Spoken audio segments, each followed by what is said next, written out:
There's one key year I keep seeing in all of this net zero, 15-minute cities stuff, and the change, all the change of things, and that's 2030.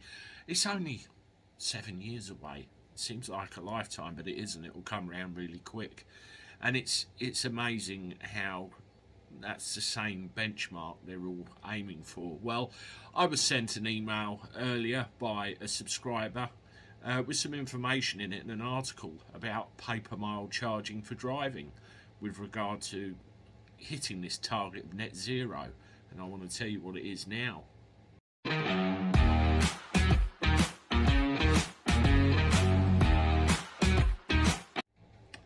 Hello everybody, welcome back to the channel. This is the last full video of the day. I might do a short or two later, so look out for me then. We've got the members live stream tonight at 9:30 and tune in on Sunday at 9 o'clock because I will be talking with the Fitness Hutch. So look forward to that one. We'll have a good old natter. So make sure you join in and get across to that when it comes up. Well, I was sent this article out of the Enfield Dispatch, of all places, and I'll read it to you now. The title is "Khan pitches paper mile road charging to hit net zero." Chairman of the C40 City Group, no less.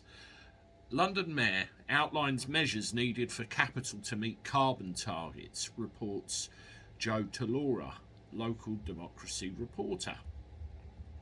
Sadiq Khan's plans to achieve net zero in London by 2030 will take a monumental effort. Well, if the last few years have been anything to go by, it ain't going so well, and will require more government support, according to a leading think tank. Now, if you've seen the live I did on the C40 cities, you will know that the British government is a major funder of the C40 City Group, which happens to be led by the current chair, Sadiq Khan. The Mayor of London announced on Tuesday that radical plans were being drawn up in order to reduce air pollution and congestion in the capital, including a potential paper mile road charging system and a further expansion of the ultra-low emission zone to the whole of Greater London. Well, we already know about the expansion of the ULEZ zone, and we already know about everyone kicking off about it. I refer back to that live stream. I showed a map of where it will cover, and there's little bits of Kent and the surrounds that don't need it. They really don't.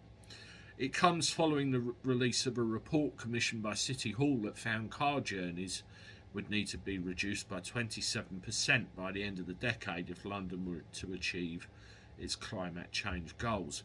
So it's that phrase again, isn't it? Reduce car driving, eliminate car driving. Let's charge the hell out of them, shall we?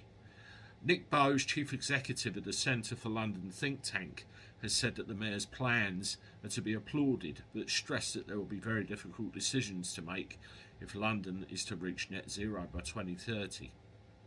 Nick said transport is key to the targets, and City Hall will need greater support from government to achieve them, including agreeing a fair and sustainable funding deal for TfL. That old chestnut. It's been bailed out a couple of times, hasn't it?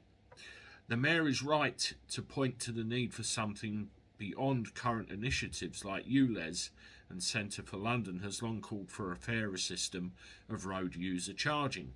So we're pleased to see that this is up for consideration. If implemented, paper mile road user charging has the potential to be a game changer in the shift from polluting cars to public transport, walking and cycling, including schemes. In 2019, the Centre for London published a report, Greenlight, in which it outlined a possible scenario in which smart road user charging could be implemented in London. The report detailed a hypothetical scheme called City Move, which would use a single platform such as a smartphone app or website to bring together all road charges in London, replacing the patchwork system currently in place. Centre for London called for the charge to be based on distance, with costs varying depending on things such as vehicle emissions, congestion, pollution levels at any given time. The distance of the journeys would be calculated using GPS technology within the app or website. So under that theory, it sounds like you need a smartphone app. Does everybody have smartphones? I know some that don't. According to the report, it would be simpler, fairer and smarter, reducing both congestion and pollution while reflecting the impact of individual journeys. Khan, who also revealed plans to introduce a clean air charge in London on Tuesday, so ULEZ and clean air charge, well, he's really going for it, isn't he, has the power to introduce certain road charges in London but not others. While the Mayor could expand ULEZ, as he did in October, or introduce a clean air charge, he could not introduce a London boundary charge without the support of the government.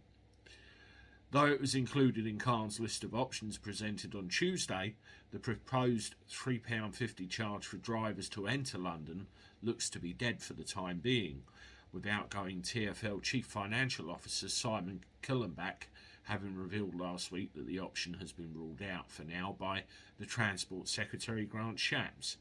The Department for Transport has not commented on the plans put forward by Sadiq Khan, but stressed that TfL and the Mayor of London have devolved powers to implement road user charges. Well, certain road user charges, but not others. Yeah, that whole thing stinks to me of let's get rid of the cars. I mean, if you charge vehicles, this is going to affect taxi drivers. Could you imagine road user charges for taxi drivers per mile? It would bankrupt them. They won't be able to do their job. They've either got to be exempt or forget it. The little bits of the ULEZ zones that are being expanded where I drive, we're going to have to pass that charge on to the customer. Does that mean they won't use the services then because it becomes too expensive? It's so many things not thought about, and this is all going towards cars, bikes, public transport and all of our local amenities within 15 minutes, wouldn't you say? Let me know what you think in the comments below. Have a good day, everybody. I'll see you tomorrow with more stuff. Toodaloo.